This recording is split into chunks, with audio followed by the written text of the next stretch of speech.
Boa noite, bom dia, boa tarde. Estamos aqui com o amigo Aireza, né? Lá da Bahia, que ele vai contar a história dele para nós, né? Ele que foi de indicação aí do Fábio Shiva. E vamos ouvir agora hoje a história do Aireza. Tudo bom, amigo? Boa noite. É um prazer em tê-lo aqui. O prazer é nosso, Rodrigo, e uma satisfação enorme saber que a gente pode estar fazendo esse somatório de uma nova energia, uma nova amizade, e que a distância geográfica não impede justamente de a gente estabelecer a cada noite um forte abraço. Boa noite para todos que podem nos assistir e espero estar contribuindo com esse grande programa que já está virando exatamente um símbolo para quem gosta de assistir na internet. Obrigado. Aireza, conta a sua história para nós. Quem é o Aireza? O que faz? Conta tudo para nós, por favor. O Aireza é interessante, o nome, Rodrigo, porque ele advém justamente do meu nome próprio. Uma determinada ocasião da minha vida, porque eu fui casado com uma Teresa, e aí atribuíam que eu tinha artisticamente juntado o meu nome com o nome da Teresa, a esposa. Evoluiu o tempo e houve, na verdade, uma separação, um divórcio, e Deus colocou na minha vida uma outra Teresa, né? Essa figura maravilhosa que, na verdade, assim é o meu suporte, minha sustentação em relação à minha vida pessoal, minha vida espiritual e minha vida profissional também, né? Eu comecei, na verdade, a minha vida, meu grande amigo e amigos que estão a nos escutar, ainda na adolescência, praticamente assim, antes de me tornar pelo carimbo profissional, eu já estava fazendo trabalhos, na verdade, para subsistência, para ganhar dinheiro e até ajudar, de certo modo, a despesa da família e a manutenção como estudante, né? Comecei lá atrás, desenvolvendo trabalhos para estudantes do curso normal, no instituto aqui em Salvador chamado ICEA, e depois disso eu fui levado por um tio. Ele, assim, sempre me apoiava, ele era marceneiro, assim, desse marceneiro de mão cheia, né? Na verdade, pai dos meus dois primos, que são, assim, figuras magníficas, que sempre fizeram caminhada comigo, tanto o terreno das artes plásticas, quanto da música também. E eu me tornei, na verdade, assim, o projetista de armário embutido na oficina desse tio Aloísio, e eu gostaria, assim, de homenagear a memória dele, porque ele contribuiu muito para a minha vida, na minha formação, inclusive para mim amadurecer, eu diria precocemente, mas de forma bastante conveniente para eu seguir os passos adiante.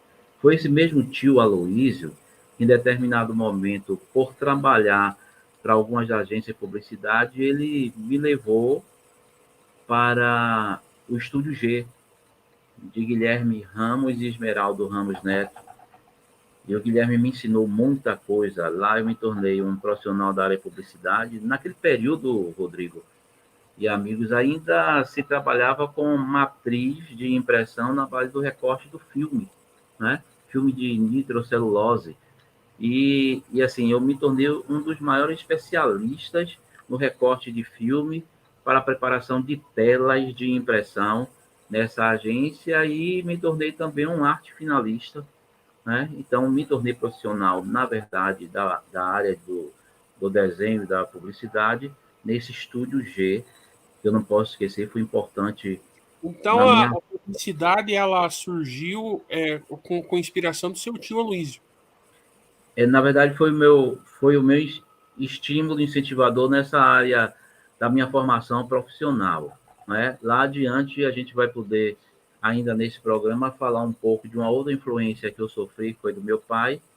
E eu espero que você me cobre isso, porque eu queria aproveitar esse momento, Rodrigo, e dizer assim: preciso do seu apoio, da sua cobrança, agora que me pergunte as coisas, porque no meu período de vida eu sofri um probleminha e eu preciso normalmente estar assim, às vezes até fazendo pesca, que a Tereza contribui muito para isso. Eu, às vezes, vou sair, ela faz um bilhetinho, uma pauta, coloca até meu bolso para eu não esquecer.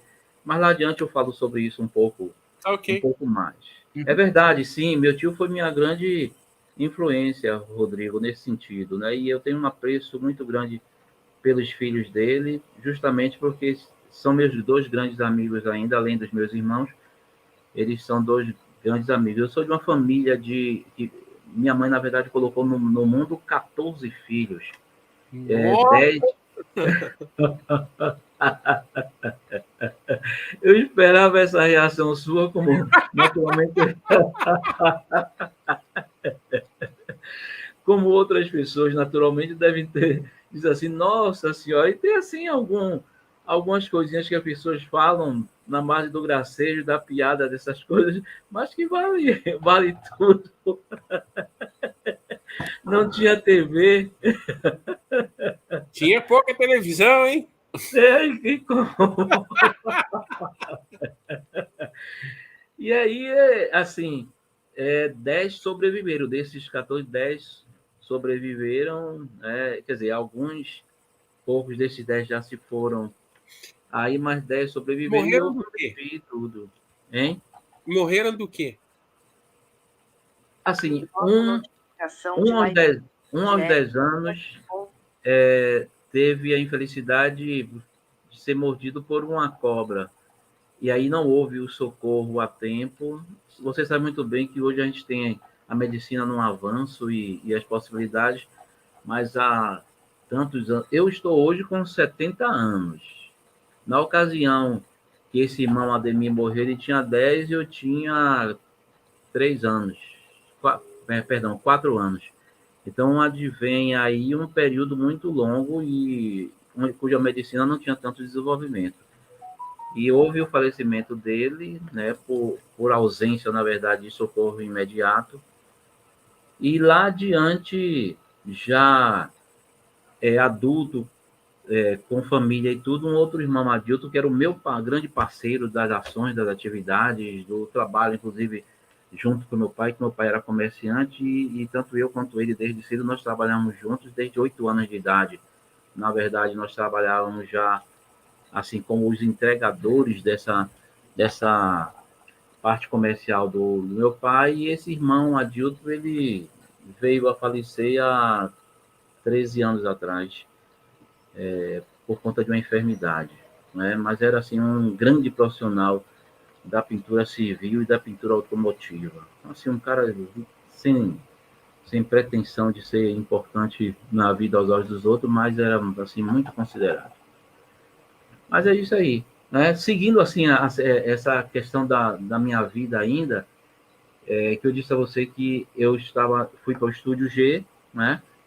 E do Estúdio G eu passei até outras perspectivas e aí descobri, na verdade, através de um outro amigo que eu fui para trabalhar num outro estúdio, Luiz Alberto Alvarez Hereda, um descendente de espanhol, ele me jogou, na verdade, num outro mundo, mais voltado para a serigrafia, produção de serigrafia, né? Várias impressões. E a gente começou, inclusive, um trabalho diferenciado, porque não existia, além de São Paulo, aqui na Bahia, não existia, nós fomos os primeiros a trabalhar com aveludamento de confecção. Né?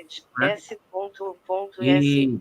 E fomos os primeiros a ilustrar, inclusive, peças íntimas para a boutique Coisa Paca. Assim que se espalhou inclusive para a América Latina. Então foi muito interessante para mim, porque foi uma nova aprendizagem nesse período de trabalhar para Foram um. quantas telas feitas? Oi? Quantas telas que você vendeu para essas boutiques? Na verdade, assim, para a boutique, nós imprimíamos calcinhas e cuecas. Né? Quando eu Entendi. comecei concomitantemente a produzir trabalhos em tela, era uma coisa muito mais como um ensaio. E assim, eu vendia, como dizia a minha mãe, vai vender a granel. Eu vendia não em galerias, mas vendia para as pessoas que se interessavam e me dava um retornozinho de vez em quando. Mas ainda assim eu não sobrevivia da carreira como pintor, não. Eu trabalhava, só repetindo, enfatizando para você, era um trabalho feito nas peças íntimas para essa boutique Coisa Paca, Ah, ok. né? que quem criou a marca, que as cuecas estão ainda espalhadas aí por todo o Brasil, que é da Zorba, né? Que Zorba, na verdade, é o apelido de um dos donos, o irmão de André, que eles foram criadores dessa marca, e a marca está aí até hoje, uma das melhores marcas de cueca que tem aí ainda, só que hoje não estão mais utilizando essa estratégia de fazer ilustração nas peças íntimas. Eles não fabricam mais calcinha também, só a cueca hoje, né? Ou seja, não tem uma relação também com nenhum dos dois. E a coisa paca, a boutique acabou, mas a produção da Zorba continua. Uhum. Né? Bem, é isso. Então, eu fui seguindo viagem, meu amigo. Aí eu parti para a questão das indústrias de confecção. E aí trabalhei, na verdade, coordenando o departamento de arte dessas indústrias e trabalhava com confecção industrial. E, concomitantemente, eu montei um estúdio para mim para trabalhar para as boutiques. Aí que a coisa bifurcou para um outro lado, né? Então, eu tinha esse compromisso, esse vínculo empregatício com algumas indústrias e produzia isso. E eu montei um outro estúdio chamado Astros, né? Que junto com um colega meu, que nós produzimos, então, esse trabalho para as boutiques, para escolas, impressão de fardamento para a escola, né? Uma série de trabalhos voltados exatamente para esse mundo empresarial. E aí fui me firmando no mercado nesse sentido, né? Ao lado disso, dentro dessa mesma empresa que nós montamos, desse estúdio que nós montamos, nós começamos a administrar um processo de dar aula, porque aí nós já tínhamos enveredado pela Escola de Belas Artes, na década de 80 estávamos em Belas Artes, e esse colega meu ele já estava formado em letras vernáculas, e nós fazíamos a preparação daqueles que eram nossos representantes e a preparação daqueles com os quais a gente começou a trabalhar para jogar no mercado de trabalho também, já que, como profissionais da educação, nós tínhamos acesso agora a estudantes. E foi muito gratificante, porque nós encaminhamos várias pessoas, inclusive hoje tem uma figura assim, que é conhecida mundialmente, que assim, se descobriu nessa ocasião, que foi Alberto Pita. Ele foi o criador, inclusive, de um bloco de características especiais aqui na Bahia, e ele antes passou como artista também, preparação por dois blocos aqui, dois blocos afros, né? E hoje, como empresário, como dono de bloco, ele, inclusive, às vezes representa as coisas da Bahia, do Brasil, fora do Brasil, como África e tudo mais. Tá? Então, para mim, foi gratificante, porque eu já trabalhei também com o irmão dele, que é coreógrafo e dançarino, Pita também, e assim, que inclusive deve ter voltado dos Estados Unidos agora, mas está nos Estados Unidos e é muito reconhecido profissionalmente. Então, é uma etapa da minha vida muito interessante, por ter trabalhado com essas figuras interessantes, né?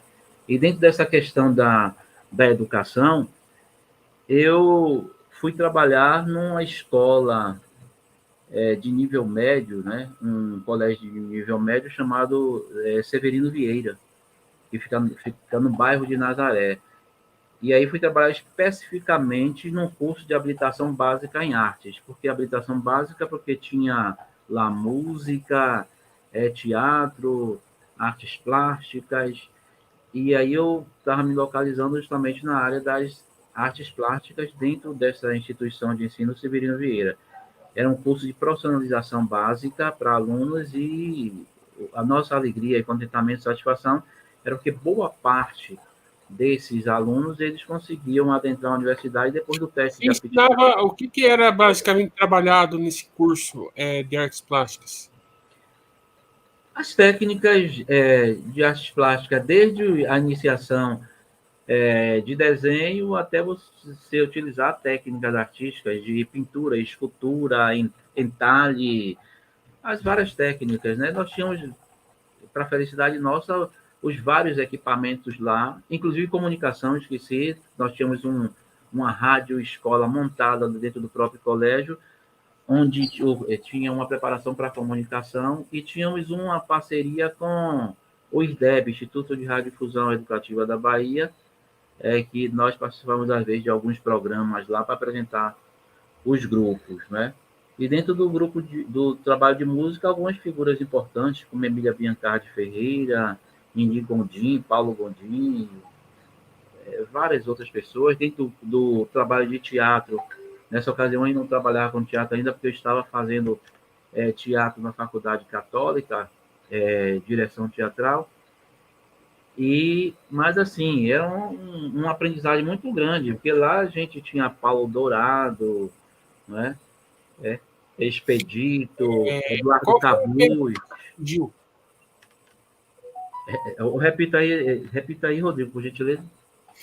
Você falou que trabalhou com teatro, correto? Eu queria saber se você dirigiu qual peça. Ah, sim. Lembra da história que eu disse a você que às vezes eu faço uma pesca para não me esquecer das coisas? E aí eu queria, antes de responder sobre as peças, justificar o porquê. Eu sofri, na década de 80, um traumatismo ucraniano. Graças a Deus não precisei fazer cirurgia, como as pessoas assim, não meteu o machado na cabeça.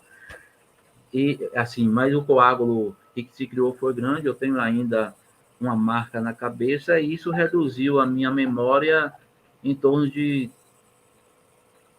quase 70%. Hoje, assim, eu tenho dificuldade porque a minha capacidade de memorização é em torno de 30%. Entendeu? Uhum. Mas é por isso que estou justificando, porque às vezes eu faço uma pescazinha para lembrar das coisas. Não, mas é normal, a tua história é muito vasta, tem que anotar mesmo. Isso, então, eu na verdade, assim, comecei o trabalho de teatro no próprio Severino, com festivais de arte, junto à Secretaria de Educação e Cultura. Depois a gente passou a coordenar alguns núcleos, né, como passei a ser coordenador também dentro do próprio Severino Vieira. E, especificamente, com teatro, eu passei a trabalhar quando eu saí de colégio e fui trabalhar na centralizada. Fui me transferir para a Secretaria da Educação, trabalhar com projetos ligados às escolas, naturalmente, e aí foram surgindo os interesses maiores e eu fui, a posteriori, para a Fundação Cultural do Estado da Bahia, que era ligada à Secretaria de Cultura. E na FUNSEB, que é a Fundação Cultural, eu fui trabalhar dentro de um teatro, que é o Teatro Boa Vista, né? E aí eu comecei a canalizar muito mais o meu trabalho para a produção cênica. E as peças foram surgindo, foram muitas peças. E lá no Teatro Solar Boa Vista, eu trabalhei com Cátia Alexandrinha, mãe de Gil Vicente Tavares, que hoje é professor da Escola de Belas Artes, que eu tenho a felicidade de ele, onde está, sempre dizer assim, que tem a honra de ter sido meu aluno, ter iniciado aos 15, 16 anos comigo. E hoje é um dos grandes dramaturgos aqui da Bahia e professor da universidade, é também músico.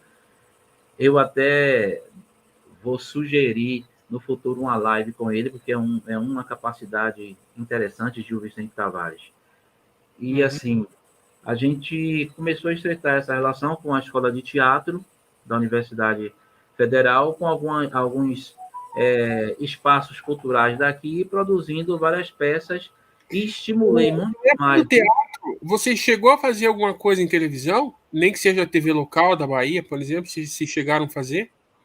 A nível de aparição, não, mas assim, nessa ocasião em que eu produzia, junto à Secretaria de Educação, os festivais, de festivais de música e tal, e aí de lá surgiu, inclusive, de um desses festivais estaduais, aquela menina da banda Reflexos, Marinês.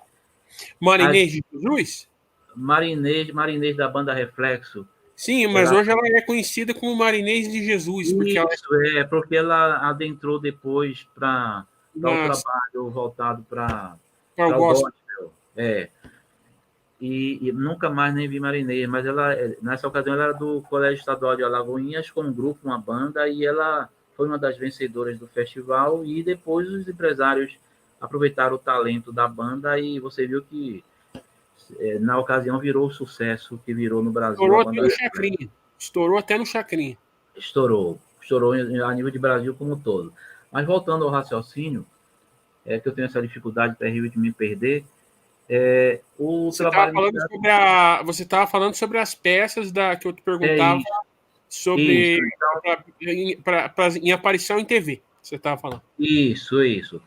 Aí, não como teatro, mas eu tive uma ligação com TV no momento que nós estávamos ligados a um trabalho de Instituto do SDEP, e aí houve uma ligação com uma menina que ela era jornalista do SDEP, da Rádio Educadora e da TV, que apresentava um programa que era a Sueli Soares. E nisso houve um convite através de Roberto Santos, que era um colega meu, e que também era apresentador de eventos, tão quanto depois eu me constituí também, e nós fomos fazer a produção do programa, naquela ocasião, o programa Parquinho, junto com o Sueli Soares e o produtor, o diretor da televisão da Itapuã, era Alexandre Seixas, na ocasião.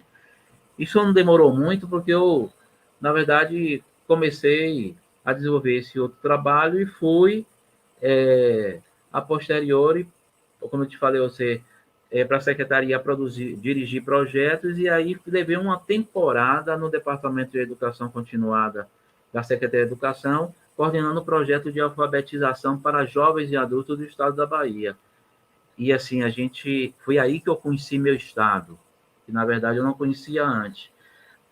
E a gente trabalhava promovendo a capacitação das pessoas, através da implantação do projeto, através de oficinas, junto com outro colega, amigo, irmão, Geraldo Soares, biólogo e também escritor.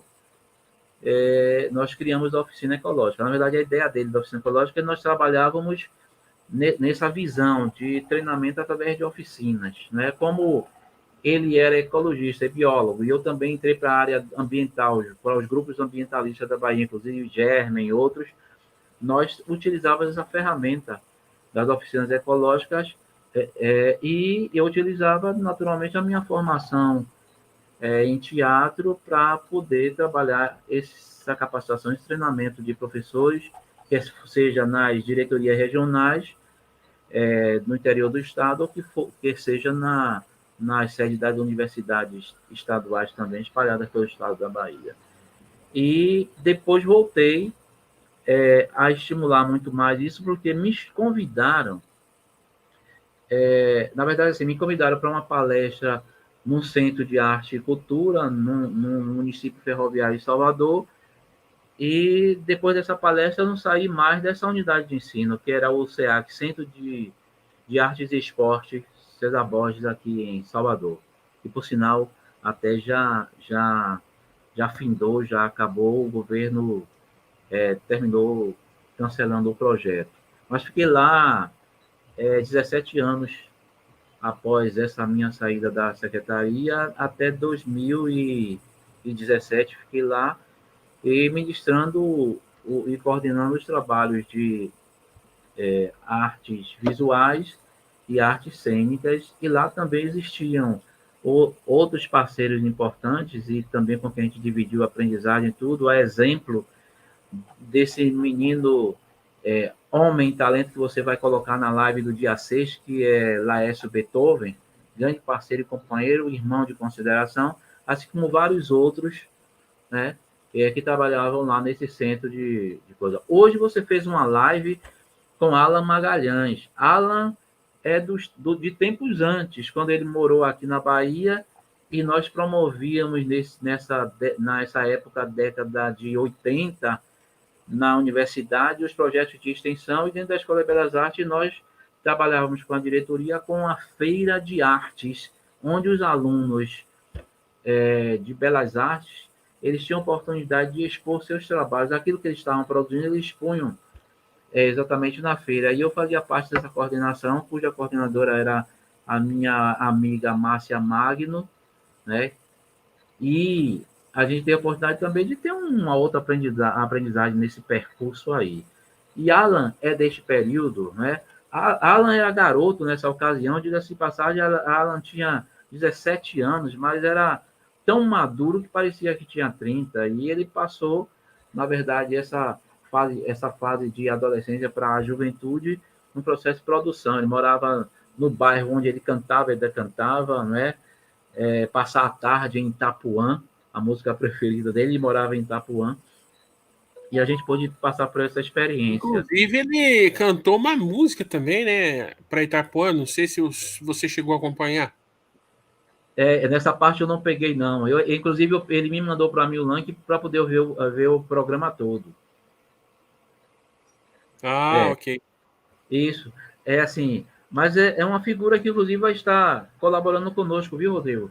Nesse percurso aí. Eu vou botar a história, não é? Para também eu não esgotar o tempo sem te dar o manancial e as pessoas aquilo que você pediu para eu falar da minha história de vida, né? Você falou, você iria falar também sobre a história do seu pai, que você pediu para cobrar.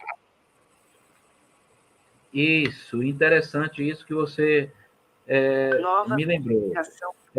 O meu pai, ele foi meu grande exemplo de vida. Eu só tomo água de coco, que pode ser considerada bebida, né? Eu nunca bebi, nunca fumei. Os problemas de saúde que porventura eu possa ter não são oriundos de nenhum vício, nenhum tipo de vício. Não estou aqui fazendo crítica nem condenando ninguém. Assim, foi uma escolha minha, até porque, além do espelho que meu pai foi para mim, ele dizia que era o único filho que ele não precisava cuspir no chão. Vai ali, volta, e o cuspe ainda estava molhado.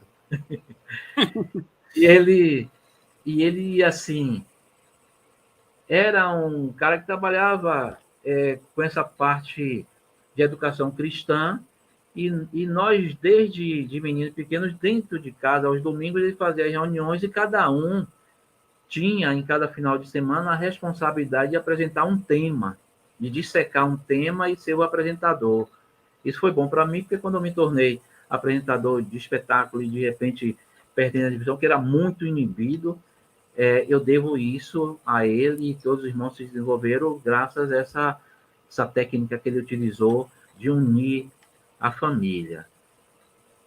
Quando, em 1987, eu estava, inclusive, trabalhando no Colégio Severino Vieira, e nessa ocasião também tinha também montado 2 unidades de ensino de educação infantil, e trabalhando já com essa metodologia diferenciada aí, antes de nós criarmos as cooperativas educacionais aqui no estado da Bahia, que depois veio esse projeto.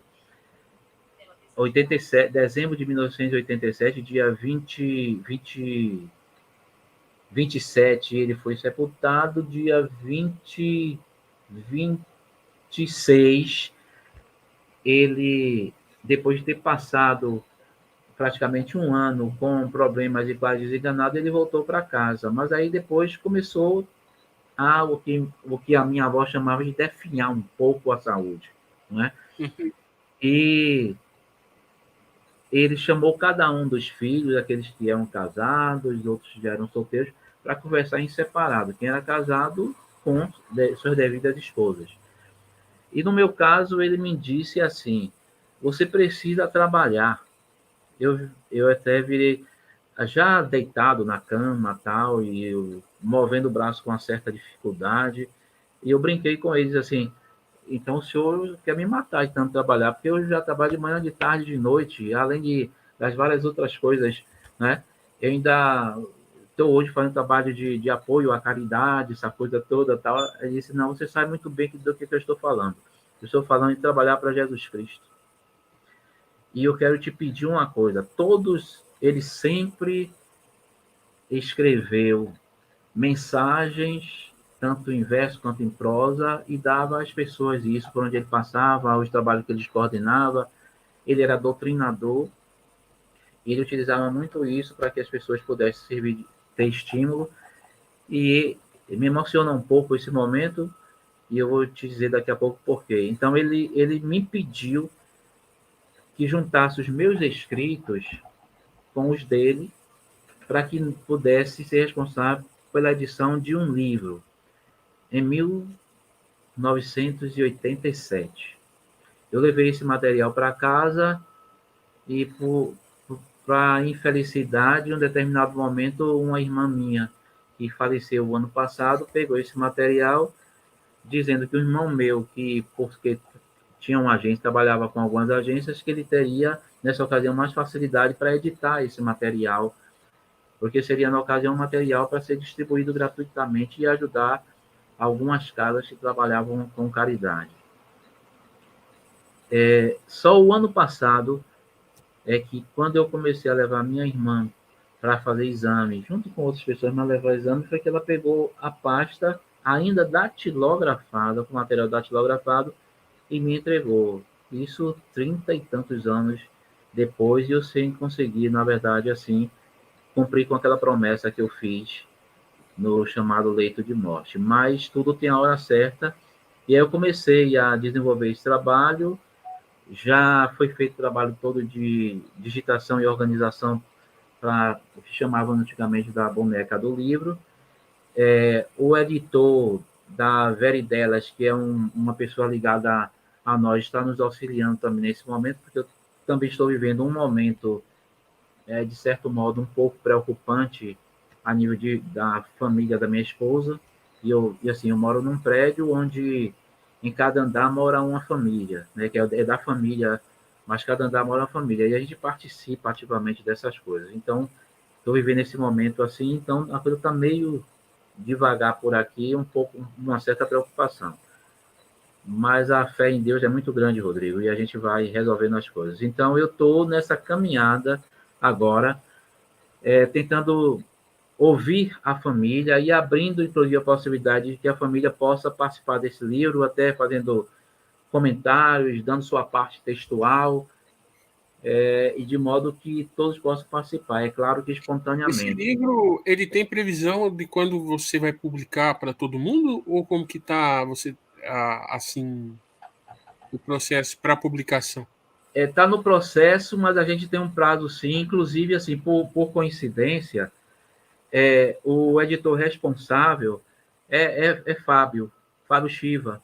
Ele é representante da Veridelas aqui em Salvador, e ele está cuidando disso. E, assim, ele está dando uma força também muito grande para que a coisa possa acontecer. Então, a gente tem, sim, um período, um prazo, isso não deve ultrapassar daqui a 3 meses, contou para fazer, eu preciso correr, inclusive, porque o atraso está muito mais por minha conta prazo, tanto que eu disse a ele, exerça uma pressão aí e tal, para ver se a coisa anda mais rápido e tudo, porque são muitas coisas que também nós estamos fazendo, que a gente ainda está envolvido também com oficinas, com palestras, alguns cursos quando nós estamos convidados, porque eu, como aposentei a nível do vínculo com o Estado, hoje eu estou só atendendo a pedidos, entendeu? Produzindo algumas coisas. Peguei a garagem, transformei numa galeria, num estúdio de produção, e a gente vai fazendo algumas coisas, mas muito mais sem aquela obrigação de estar cumprindo, e mais pelo prazer. Cumprindo horário, né? Sem estar cumprindo horário. Cumprindo horário só com o Rodrigo no dia da live, não pode passar. Ô, Ereza, me fala uma coisa. Lá na editora que você está publicando o livro, não tem como fazer o livro em áudio para mais pessoas terem acesso, pessoas cegas também, para o pessoal acessar o teu livro também, né? É interessante. Na verdade, assim, Rodrigo, deixa eu salientar para você que eu estou tentando abrir uma outra possibilidade. O meu livro, que não é o livro esse de Alexandrino Ferreira Santos, que é o meu pai, o Seuzinho, ele deve ser a próxima etapa, e eu quero discutir com o Fábio uma forma diferente, porque eu vou fazer como livro caixa, que é um processo diferenciado, Sim. E que aí pode ser trabalhado as folhas em escola, em oficina, tal, descartar sem que o livro seja desmontado. Essa sua sugestão, essa sua pergunta, que cabe agora como sugestão, nós vamos conversar com o Fábio, porque ele é a pessoa que pode nos responder isso, né? Eu estou meio assim, pongado no galho da árvore, como coruja à noite, fazendo né? E Fábio é que faz o canto do sabiá. Então, nós vamos conversar com o Fábio, e ele vai nos responder. E se porventura não está fazendo, vamos ver se consegue abrir esse viés por aí dessa possibilidade. E eu creio que o primeiro provavelmente será o de Rodrigo, aquele cara que é o grande representante através do YouTube de um programa que abre oportunidade para artistas. Muito obrigado, Enio, pela tua história, pela tua participação. Você quer colocar mais alguma coisa antes de a gente finalizar? Eu gostaria, na verdade, que você pudesse dispor da nossa contribuição e, assim, ao longo desse período, vou fazendo contatos com outras pessoas, outros amigos, e até a nível de Brasil e, se possível, fora, para que você possa ir colocando na sua pauta, na sua agenda aí, da Deixa eu só possibilidade. deixar uma coisa registrada aqui na tua live, que você vai estar comigo na live da grande cantora Carla Vise, né, dia 13. Será um prazer, viu? Isso é uma emoção muito forte. Se ela não estiver assistindo isso agora aí, vai tomar isso como uma surpresa, tomara que seja uma surpresa agradável para ela, né? Porque eu vou dizer o seguinte, vale a pena, dia 13, como você colocou, assistir essa live, viu, Rodrigo? Porque a Carla Vise não é só a figura da música. Não, ela não é, mas assim, é como eu estava lhe dizendo fora do ar, né? E a gente tem que ter um pouquinho de cuidado, né, Aireza, para entrevistar pessoas que nem ela, porque como ela é conhecida da grande mídia, entendeu? Isso. E daí você tem que ter um pouquinho. Por isso que eu quero que você faça companhia para mim nessa live, seja meu convidado ilustre, nessa e nas indicações que ela porventura vai fazer. Isso. Pode contar comigo. E espero que, na verdade, a expectativa dos 100% que nós estamos colocando para que eles puderem assistir, ou em loco, ou a posteriori, seja realmente assim, gratificante, porque ela é uma figura de uma evolução espiritual, Rodrigo, você não imagina. Você vai ouvir pela história dela, e todos vão ouvir, e como eu disse assim, não é só a figura da música, tem muito mais outras coisas, inclusive uma pessoa do meio ambiental também, viu? E ela vai contar isso aí, que tem uma coisa muito interessante. E que sai, em nome de nosso Deus poderoso, nós vamos estar resgatando alguns projetos e ajudando também a que ela cumpra essa etapa que tem. Até porque ela está fora do Brasil, está em Portugal, e a gente não pode perder essa ponte, né?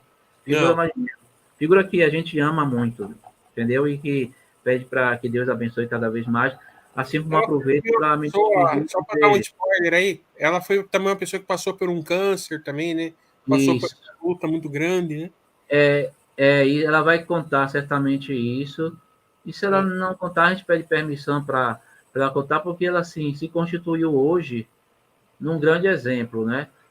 De resistência, de força tal, e de ter vencido isso, de estar aí, como se nada tivesse acontecendo, ainda nessa fase de restauração, recuperação de todas as coisas. E até porque ela tem um material em cima disso, né? Ela vai lançar um livro mostrando às pessoas o porquê que precisa de força para tudo isso e como Deus é poderoso. E em nome de Jesus, ela vai estar dia 13 aqui conosco fazendo isso. Quando eu falo assim, em nome de Deus, é porque o meu maior patrimônio, Rodrigo, é a minha fé. Podem tirar tudo de mim. A minha também. Pois é. É pela fé que eu estou aqui fazendo esse programa, é pela fé que eu estou pedindo ao Mestre Jesus que me proporcione um dia de poder pelo menos agradecer ao Carlinhos Brau, né, que todo mundo sabe dessa história. E vamos esperar na fé para ver. E vamos esperar na fé mesmo que dê certo essa relação, essa ponte que a gente está tentando fazer. É como eu disse a você que brinco, né? Bate o dedo na mesa, filho. Daqui para frente não é mais meu. Dizem assim, toda teoria quando se torna pública não tem mais dono. Então, se isso é uma teoria na prática, bater na mesa e dizer vai acontecer, já não é mais minha só, é sua também, meu amigo. Bate na mesa que as coisas vão acontecer, assim como aconteceu o seu programa, que graças a Deus já é um sucesso e cada vez vai crescer muito mais, né?